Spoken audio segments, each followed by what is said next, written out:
Assalamualaikum warahmatullahi wabarakatuh. Alhamdulillahirabbil alamin. Alladzi arsala rasulahu bil huda wa dinil haqq liyudhhirahu 'ala dini kullih. Kafa billahi syahida. Wa asyhadu an la ilaha illallah wahdahu la syarikalah.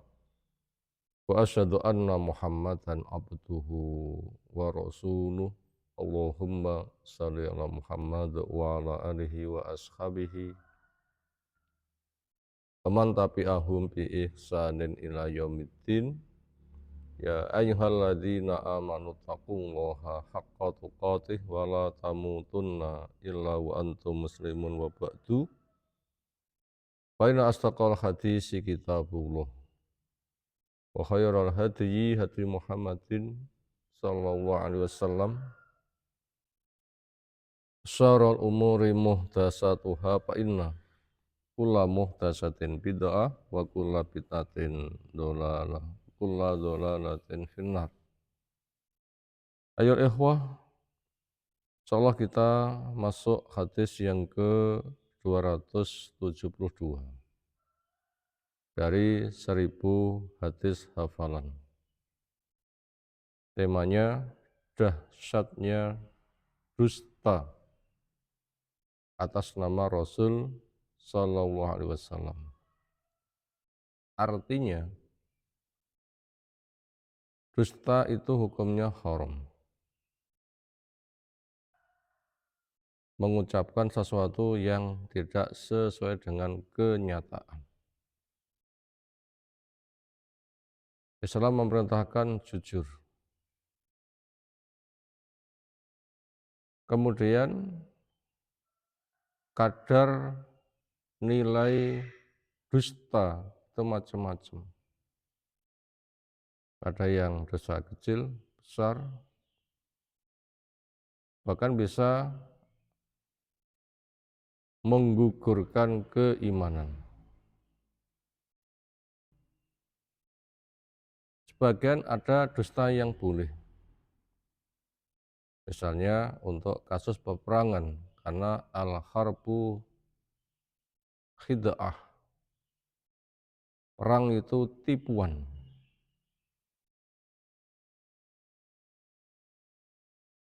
Kemudian untuk mendamaikan orang dengan tauriyah yang kadang diterjemahkan dengan dusta, yaitu memilih kata-kata yang memiliki banyak makna antara yang dimaui oleh yang bicara dengan yang dipahami oleh orang lain itu berpotensi beda. Mungkin untuk mendamaikan atau kasus keluarga untuk kemaslahatan itu berpotensi boleh. Ada juga yang haram, yaitu akan mengorbankan orang lain. Atau ya ada yang dosa besar, termasuk dustanya orang munafik. Karena mereka menipu Allah, menipu Rasul, menipu orang beriman.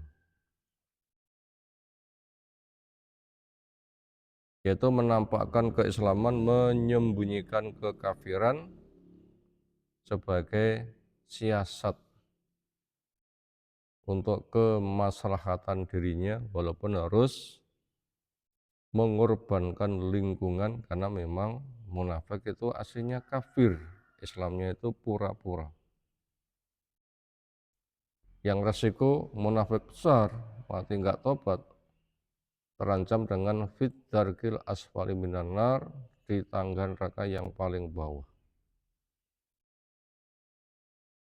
Lalu ada dusta macam yang lain, yaitu dusta atas nama Rasul. Nah, yang pembahasannya insyaallah akan kita baca pada hadis berikut.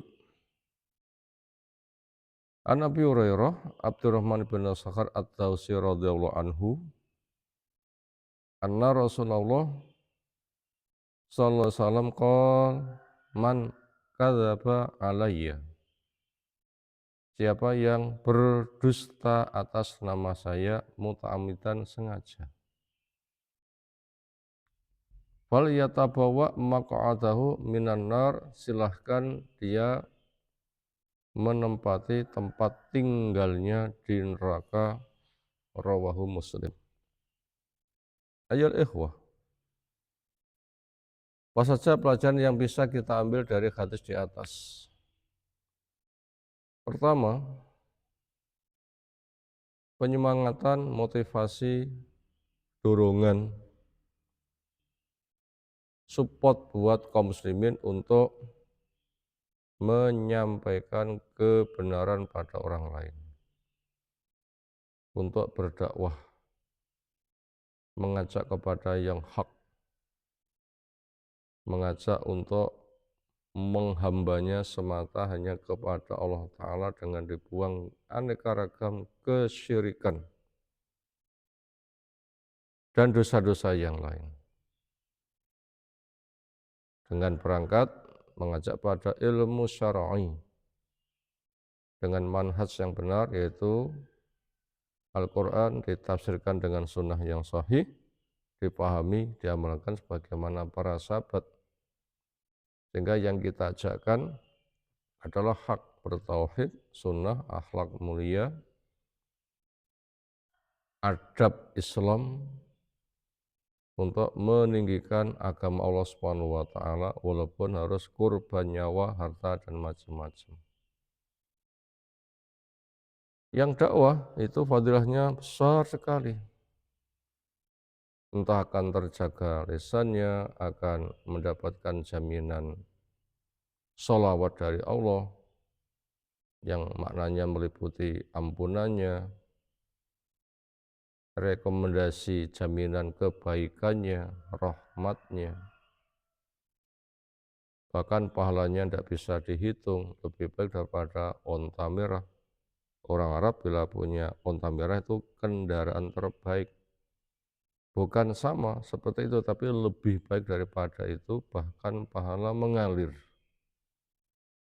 Walaupun orangnya telah mati, apalagi ilmunya menyebar, muridnya luas sekali, banyak sekali,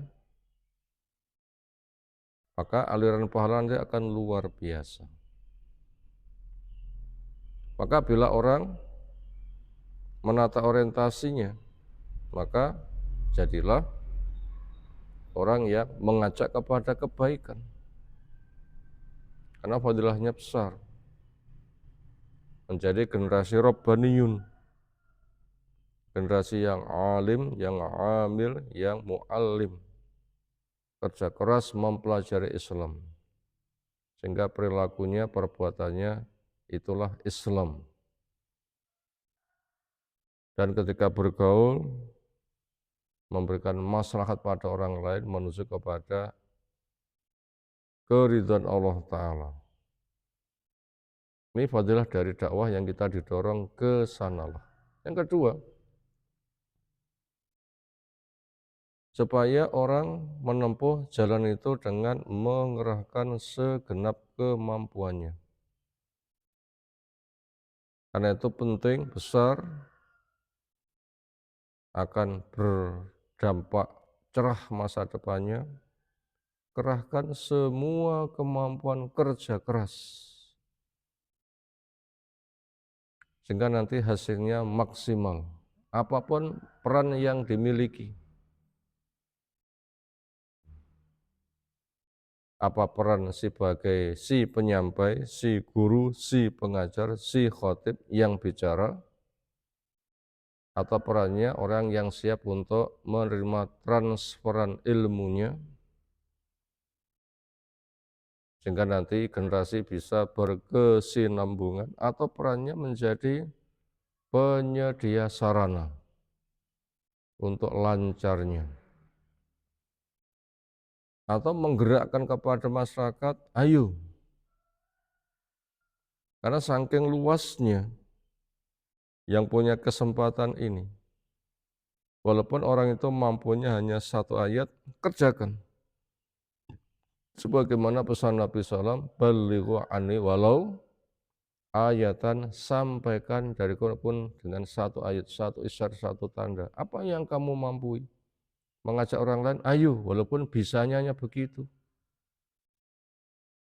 Kerjakanlah, karena fadilahnya itu ada amat sangat besar sekali. Termasuk kesiapan ibu-ibu untuk siap memiliki anak-anak yang lahir sebagai generasi Rabbani. Siap hamilnya dengan segala deritanya, melahirkannya dengan beratnya, mengasuhnya dengan segala kesibukannya, mendidiknya dengan segala ketekunannya. Sehingga fungsinya untuk mengembangkan dakwah itu sendiri. Itu nanti semuanya punya kesempatan. Kerahkan segenap kemampuan dan supaya maksimal di dalam kegiatan. Ambillah peran, serahkan saham. Saya terjun di bidang ini, itu, dan seterusnya.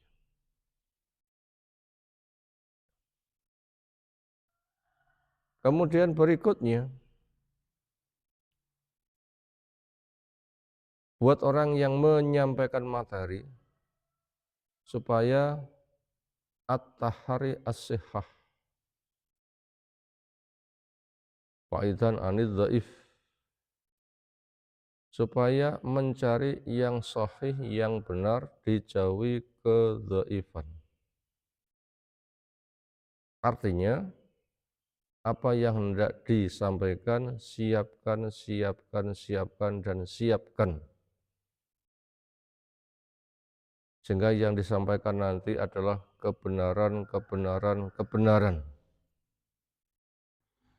Karena permasalahannya akan menyebar, menyebar, menyebar. Kalau itu kebaikan, dia akan menjadi pelopor dan banyak orang yang mengikuti, nanti pahalanya besar, besar, besar, dan besar. Tapi apabila kesalahan lalu ia sebarkan, sehingga yang disesatkan banyak, dia sebagai pelopor kejahatan. Dosanya dahsyat, dahsyat, dahsyat, dan dahsyat. Akan mendapatkan dosa sejumlah orang yang mengikuti kepeloporannya. Apalagi dia mempermainkan risalah atas nama Islam, atas nama dakwah, tetapi bukan Islam. Al-Quran diselewengkan dengan tafsir nyimpang. Sunnah juga takwil, disyarah dengan yang nyimpang. Atau ngarang-ngarang hadis palsu. Atau sebatas menyebarkan berita tidak teliti hak atau batil, yang penting share, menyebarkan, padahal itu kedustaan dan kesalahan. Ngati-ngati, karena risikonya sangat dahsyat. Karena bila bersengaja berarti sengaja mengubah agama. Bukan dari Allah, katanya dari Allah, dusta atas nama Allah, dahsyat ini, paling zalim. Cikal bakal syirik dari situ. Demikian juga dusta atas nama Rasul. Yang tugas Rasul adalah membacakan ayat-ayat Allah, menjelaskan tafsirnya. Semuanya dari Allah, ayat maupun tafsirnya. Menjawab pertanyaan, menyontohkan beramal, memberdayakan umat dengan ilmu bersama hikmahnya, menumbuh kembangkan potensi umat sehingga sempurna nilai besarnya. Nyampaikan kabar gembira yang beriman bagimu surga, syukurlah. Kepada yang menentang, awas tobatlah. Itu tugas Rasul yang tidak pernah bicara dari hawa nafsu, semuanya adalah wahyu. Kemauan Quran, kemauan Islam itu ada pada diri Rasul yang itu sempurna. Karena Allah telah mengokohkan tentang peran Rasul dengan wa innaka la'ala khuluqin azim. engkau berada di akhlak yang besar. Profil penampilan Islam yang sempurna itu pada pribadi Nabi sallallahu alaihi wasallam, meliputi ucapannya, perbuatannya, ketetapannya, sampai semua hal, cara buang hajat, makan, berjalan, berkeluarga, dan macam-macam sampai ketauhidan, ketaatan, perjuangan. Semua itu adalah profil Islam yang Allah kehendaki. Sehingga enggak boleh untuk disaingi sama sekali sikap mukmin terhadap ketetapan Allah, ketetapan Rasul, sebagaimana sahabat telah benar praktek berislamnya, yang ada saya siap dengar, saya siap taat, mengerahkan segenap kemampuan, dan memperbanyak istighfar ketika punya kelemahan. Ini mestinya sikap mukmin di tengah peran Rasul yang luar biasa, yang sempurna. Makanya dusta atas nama Rasul itu akan merusak habis-habisan ahlu ahwa, ahlu bid'ah, para pengikut hawa nafsu, orang yang membuat aneka ragam kebid'ahan, dan sikap-sikap mukhalafah menyelisihi, entah dari Syiah yang mengafirkan kaum muslimin, bahkan membunuhnya berpahala, Khawarij yang mengafirkan orang selain kelompoknya, dengan Jahmiyahnya seolah komunis gaya agama karena ngerekayasa nama sifat Allah, sehingga akhirnya dikesankan Allah itu tidak ada, sementara mereka mengatasnamakan agama. Atau otak-atik akal dengan ilmu filsafat, agama dicek dengan akal, sekiranya enggak cocok akan dibuang. Dan kelompok-kelompok nyimpang begitu sangat banyak sekali, ujung-ujungnya adalah menghilangkan agama ini. Lenyaplah hak, yang kadang juga menggunakan atas nama Rasul tapi bukan. Nah itu dosanya luar biasa dahsyatnya.